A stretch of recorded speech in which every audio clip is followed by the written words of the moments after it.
Oh,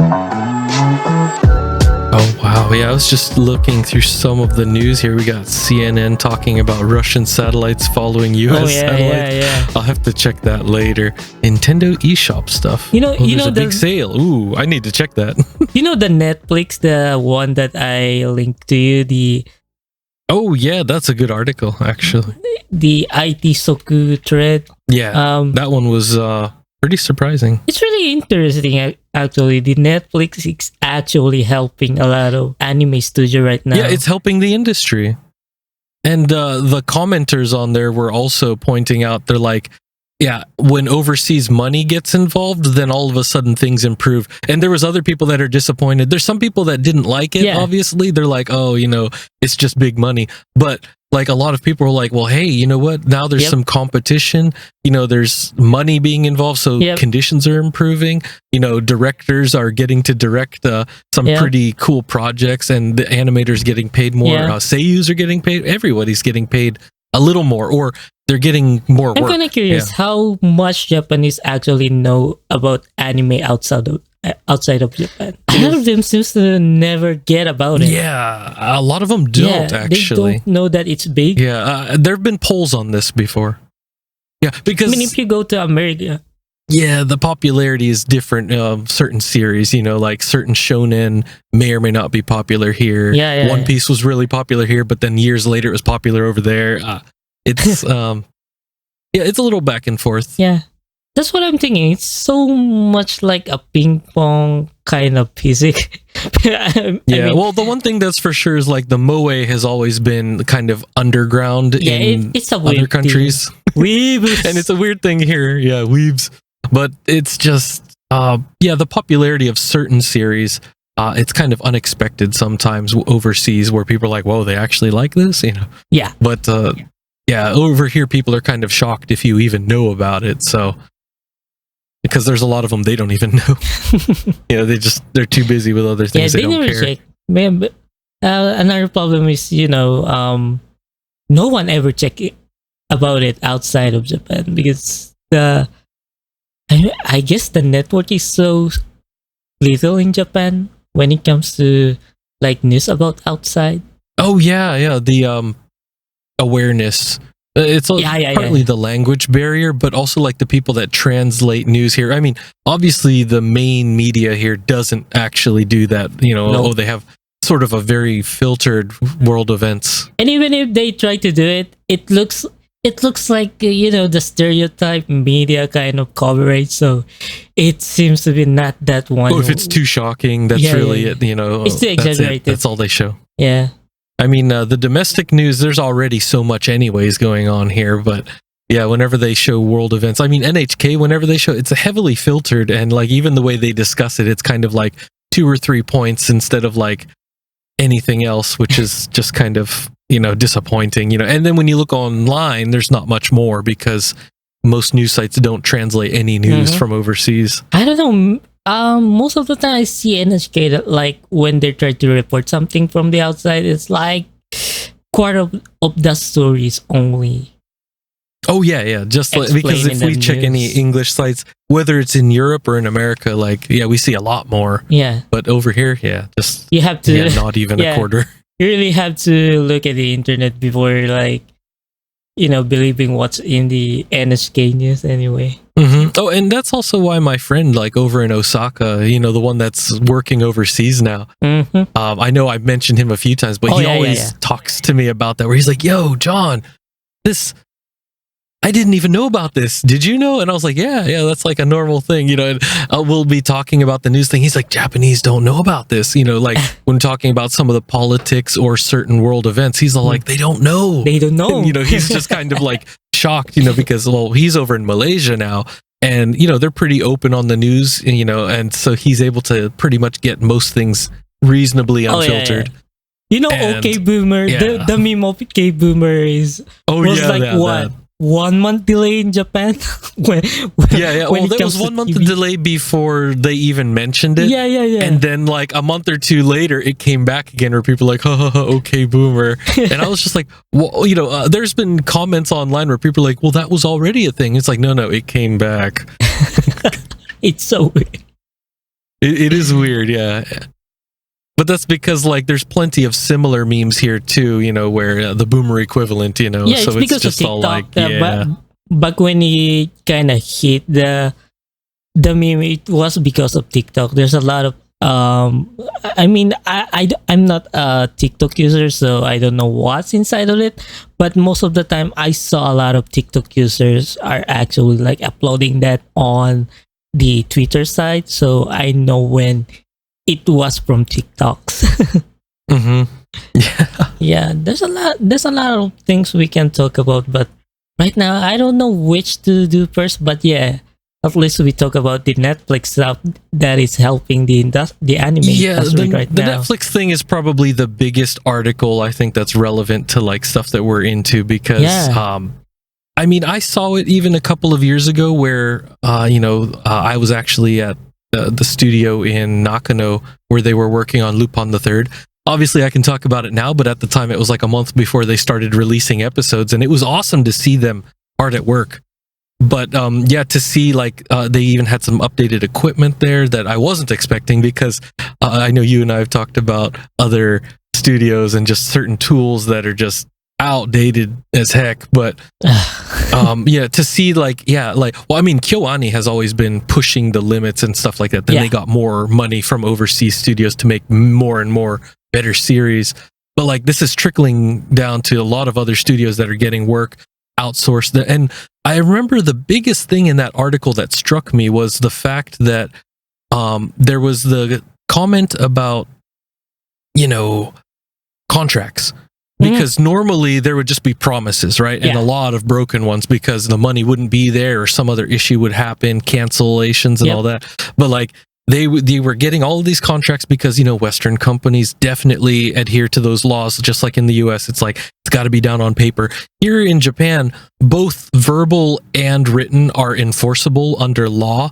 However, they're actually getting more things on paper. They're actually getting the jobs for sure, and like things are really happening, or there's at least some agreement. And I was just like, yeah, that's awesome because it's keeping things accountable. People are getting this work consistently. It's really improving the lives of a lot of people in the industry, which most people like. There are so many articles the last few years about anime industry's dying, blah blah blah, and then at least it's good to hear that there's people in the industry that are like, no, it's getting better. Thanks to the money from overseas.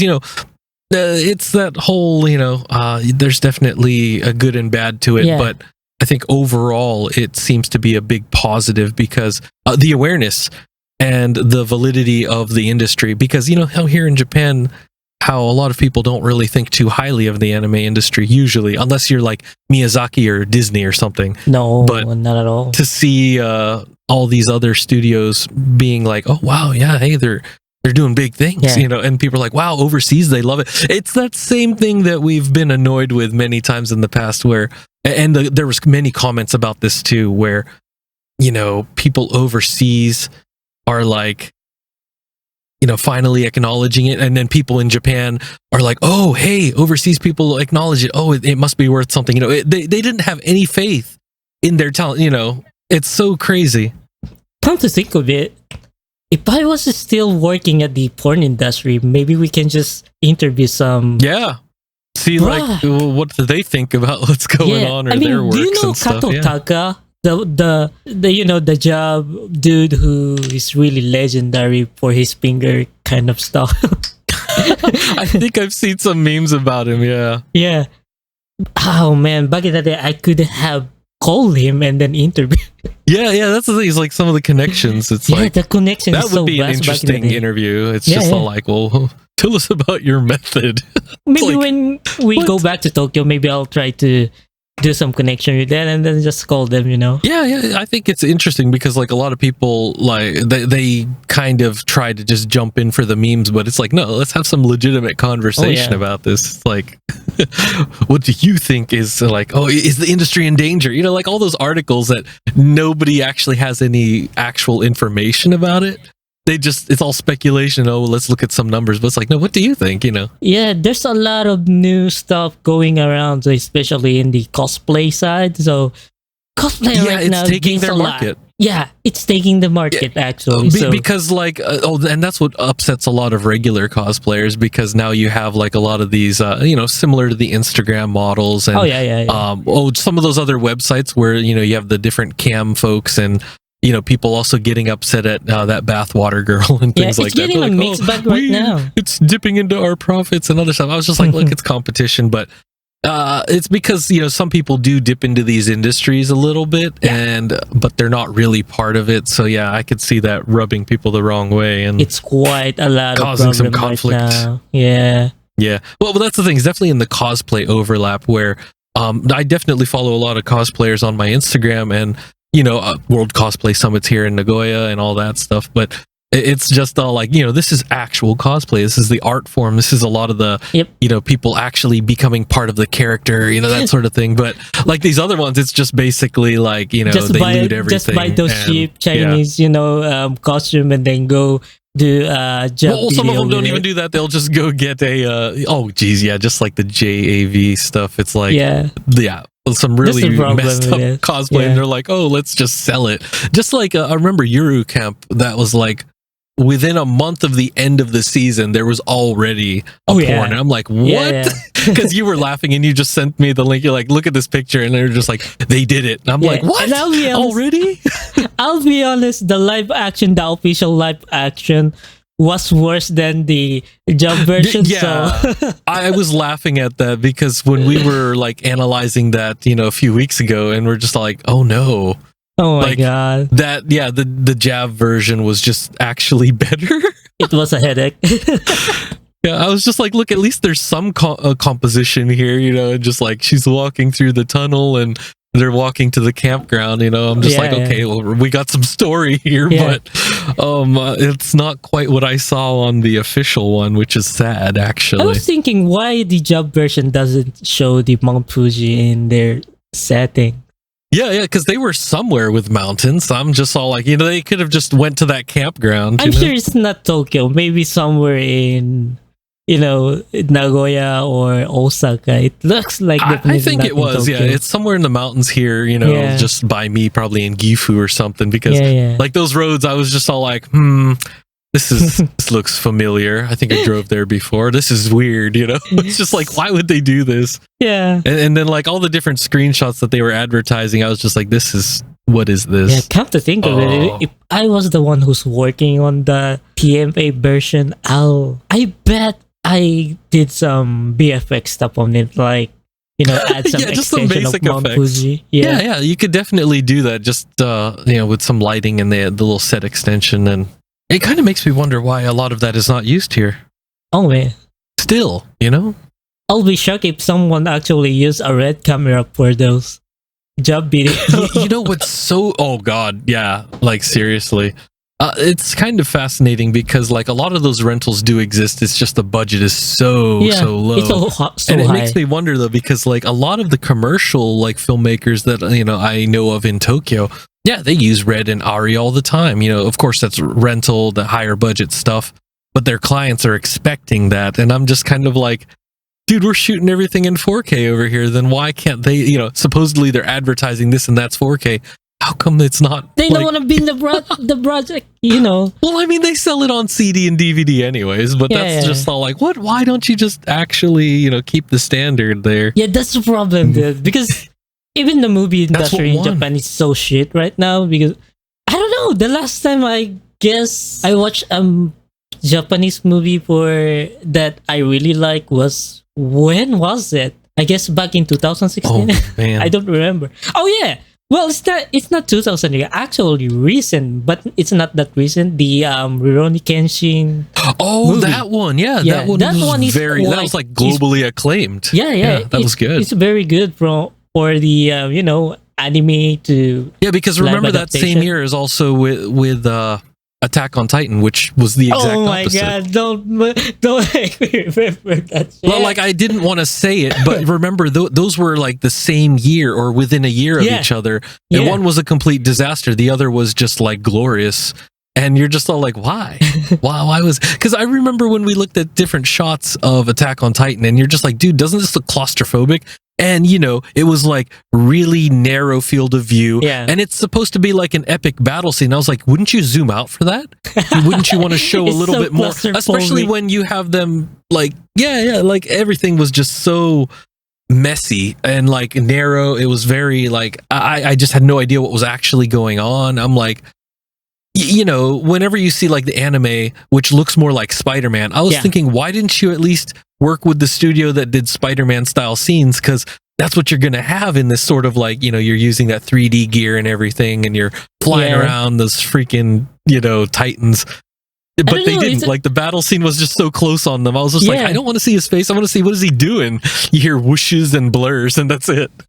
And the fact that they were using green screen is also a problem to me when it comes to that. I don't know why they don't like wider shot, although they use green screen. Well, yeah, you would expect it to be like the whole set, or extended set, green screen, like we were saying about the other things. Yeah. They didn't even did that. That's what I was expecting, because that's like standard now.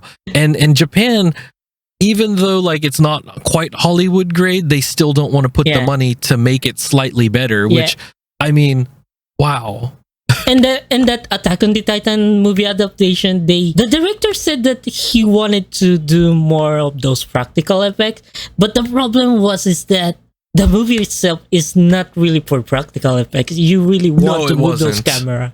You do need a bit more CG in that to emphasize the story, because like that, I mean, just the manga or anime, the action scenes are very intense. You need CG for that. Practical effects would be like a car chase or something, but remembering for that sort of thing, no. The flying scene. Do you remember the flying scene? Well, I remember we compared that also with another flying scene from a different movie, which was like lower budget, but the CG was done better. And I was just all like, look, dude, why couldn't you do it with this one? No motion track, just plain After Effects. It was a little, it was bad. But I mean, it was still better. Better. Oh my god, I don't know. It hurts to say, but it was better. Maybe a fan-made YouTuber can make it better. Well, yeah, if you think about it, like that one dude that was doing all of the guns and everything 5 years ago, that was pretty legendary, and that was just YouTube with After Effects and other things, and just good motion tracking. Oh, by the way, I just received the one that I ordered in Melon Books. Oh, yeah, how long did that take? That took me a month. A full month. Whoa. And the problem is, maybe I did not email them that it's already a month when I ordered the stuff. They were probably gonna didn't send me after all. Oh, jeez. Yeah. That's terrible.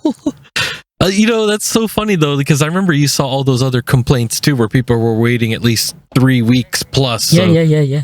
Jeez. I was so skeptic that, because back was like 10 years ago, Melon Books didn't do something they were like that the to greatest. Me when I tried to. It's like 1 week. I wonder what's going on. But nowadays, it's like either having staff problems or something. Yeah. I'm thinking it's more like a stuff problem. Yeah, because I would figure like they have the network. I mean, everybody like sells through them just like they do with Torana, Ana, and the other guys. So it's just kind of strange if they're having this difficulty, with whatever their distribution is. Right now, it looks like Torana, Ana is more better when it comes to sending your stuff. Yeah, I've never had issues with them. Usually they take one. Yeah, it takes only 1 week anyway. I try to even, order a Dakimakura of Hestia. Then just get it for a week. Damn. Yeah, that's good. I mean, that's the thing, though, is like they have heavy competition from everyone else, like, Amazon and all these retailers that are selling direct on there. So but that's the thing, is like Melon Books is like really established. You would expect them to have at least, the copy somewhere in their network. Because they said they sold it to you, but then they don't ship it to you. It's like, they got to find it? What the heck's going on? It's really a big problem right now in Melon Books, because a lot of people complain. Even in Twitter, if you try to just type Melon Books in katakana, and a lot of people are Yeah, a complaining lot of like complaints. they don't receive their item for like a month. But see, yeah, that's the thing. It's like I understand a week or two max, or if it's pre-order Yeah. or delayed, that's one thing. But well, I mean, they didn't even send you anything either, huh? No messages during Yeah. that time. So that's like really disappointing. I would wait a month if Melon Book storage is more like, like an eBay, that the seller themselves are the actually one who was responsible. Oh, yeah, then on it would make sending sense, yeah. Stuff. Yeah. But then you would usually get some sort of notification or something like that too, because like even on eBay or any other thing, it's like, oh hey, we've got Yeah. your order. It's going to take us a couple days to ship it out to you, but Yeah, we yeah. got it. But like you didn't even get any notification other than after you ordered. So Yep. And another problem that I see is if you go to the main website, there's a small bar at the top corner of the website, and if you try to look at it says like this day they ship this tons of item today. Like what? jeez, like it's not continuous. It's like only Yeah, that yeah, day. yeah. What the heck? yeah. Well, I hope they get their stuff together because that's disappointing. It is like a one-time sending. yeah, if they do it stuff. all at once, it's weird. Yeah, it's really disappointing. Why? Wow. They used to be so legendary, and now Yeah. I don't know. I mean, it only took like a week when I tried to order from them, but now it's like beyond 1 month. So it's Yeah, really a that's big pretty problem. bad. I mean, I Yeah. can definitely see a week or two max, but it's just kind of like if they're not letting you know, that's like with all the automation that we have here. I'm surprised they don't have like a little letter saying like, oh hey, They don't? this is just a reminder. We know, it's like we're still working on it. Like nothing like that. So I mean, to have all those complaints, yeah, it makes Oh, yeah. sense. Especially here where most things people here are pretty patient, because even though Amazon is like next day and sometimes same day, I mean, whenever you have all these other services, a lot of people understand it could take 2-3 days, a week, Yeah. even though this country's not that big, but you know what I mean? Japanese are patient? Really, bro? Japanese are patient? Come on. Sometimes, well, I mean, when you think about like all of the major services, like even when I go get car parts, it's up to a week, but they're usually faster, but they still let you know, like, hey, it'll probably take this long, but Yeah, that's the only thing that I like with Japanese, that they let you know. Mhm. Yeah, Even at least if you it gets know. delayed. Yeah. Yeah. I Yeah, mean, you if get you go outside of notification. Japan, Oh yeah, good luck. yeah, They might tell good you. luck on the finding stuff. Yeah. Because I mean, in the States, it's a lot better now because of technology and better shipping services. But I remember like 15-20 years ago, like there's chances of delays. Oh, it's supposed to be in yesterday, but it might arrive tomorrow. Okay, all right. You wouldn't be too mad about it, but you'd be irritated. But over here, it's kind of like, like most things are so instant, but it's surprising when it comes to certain things like shipping and other stuff. You're like, okay, I understand it might take a little longer, Yeah. but you still got those 1-star folks once in a while on different Yeah. services. Like that's the funny thing on Amazon is that The problem with Japan right now is that there's not a lot of people that are working in the post office right now. So yeah, really a it's big getting problem in smaller Japan. and smaller. I mean, even the Yeah. courier services like Kuroneko, Sagawa, and all those they famous need ones. more people. Yeah. But the problem is there's a They're lot of chasing their scandal people right out too. now. Oh yeah, all the scams and oof. This it's pretty rough these days here. People not getting paid. Not getting paid. Shitty movies right now. So the only thing we have is watching animes. Yeah, we on Netflix. Thank you, Netflix, for saving yeah. the industry.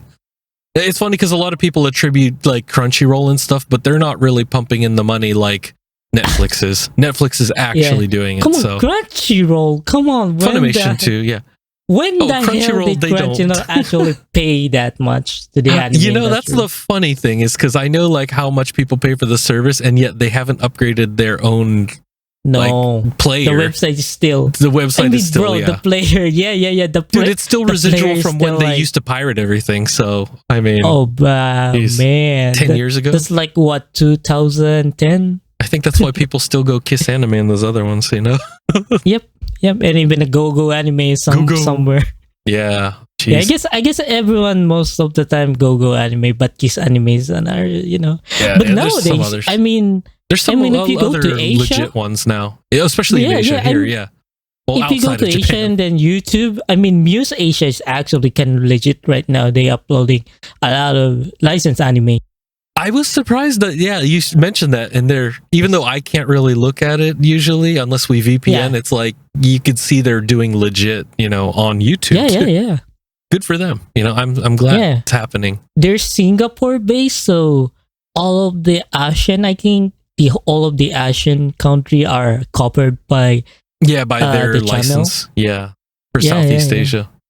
Yeah, that's why everyone in Asia right now are quite watching in the And that would be YouTube. something interesting to look into, because see who's actually helping the industry. Because I know Funimation, okay, they're legit doing and funding a lot of stuff. But Crunchyroll is not one of those. But like when you look at where the money was going, I'd have to look that up also, because I remember seeing a few different articles and different reports about how much they were actually paying studios, which wasn't much or not at all. And and then Netflix, on the other hand, is actually pumping in many, many millions of dollars. I don't know, maybe Netflix or Hulu. I guess Hulu is more useful in Japan, and second to Hulu's actually a bit Amazon. better here when it comes to that. Amazon's doing some also. Yeah. I guess Amazon is more better in Japan since everyone has Amazon Prime, so that's actually they better. eventually can watch animes. Yeah. The structure's a little bit different, because you still have to pay for certain ones, or you do the rental thing. But overall, what they've been doing for original series is actually good. So yeah, actually, that's a good but sign. in Asia, I think Hulu is less, and everyone is more watching Netflix. So Netflix is more well known in general. Yeah, I'm betting to Netflix has more views in Asia. Yeah, surprisingly though, Hulu in Japan, they did have a lot of original series, so that was kind of the good thing. That's why we actually had them for a little while. Yeah. But then Netflix was better for access to Western stuff. Same thing with Amazon. Yep. So I kind of get the mix of both. And for a small fee. 5 years ago, when I was looking for an anime streaming service, in Japan, the only platform that I see a lot of anime that is in it is the anime. Yeah. It's always the anime. And the second is Hulu. Jeez. A lot of things have changed in that realm, but I guess we can definitely dig in a little deeper and talk about that next week, or might do some more frequent episodes, so stand by for that, guys. Thinking about that might be certain topics we can break up a little bit more, but this is just the general what we've been seeing in the past week. The whole Netflix thing, that's really to me, I found the most exciting, because after a lot of the bad news last year, it's good to see there's a lot of things on the some up and new up. stuff coming. And a lot of positive stuff coming in the anime industry right now, and especially in IT. I hope there will be a lot of new good things about Japan when it comes to that. Hopefully. AMD's rocking. They still have a lot of problem when it comes to IP. Come on, I mean, PayPay. Who the hell is using PayPay right now? That's what I'm kind of even wondering. my mom doesn't even use it. Yeah, because even my wife has the same thing. She's like, PayPay, because there are some services, a lot of places accept it, but we don't know anybody that uses it. And so we're all just kind of like looking around, we see the ads, and we're just all like, okay, PayPay, but there's a lot of ads. Who's paying? There's nobody paying. Oh man, when it comes to PayPay, everyone who use PayPay has a small PayPay. Yeah, they make PayPay. Big money, big PayPay. Oh jeez, that's that big PayPay energy. Yeah, big PayPay, small PayPay, more money, big PayPay. Oh yeah, that's how we flex. Okay. Yeah, I'll just flex like Davey 504. Oh my god. Oh. Checkmate. Oh man, yeah. So we should. I think I'll dig into that for next week, and we'll see more about these electronic pay services, because that's something I know more people are probably happy to know that they can use their credit cards here. But like, what are your other options? Yeah. Well, anyway, if you like our quick podcasting, subscribe to us, and we'll bring you more. Yeah, and definitely we'll be putting some more on YouTube with some little videos of some of these things we're talking about. And I'll probably do some little breakup explanations too, just like little short bits, like 5 minutes or less. Maybe throw it on Facebook. But I think YouTube's due way. Oh, yeah. Okay. Well, it looks like it's time now. Yeah, signing off. We'll see you guys next week, Stay chonk. we're signing off. Yeah. I'm G. I'm John.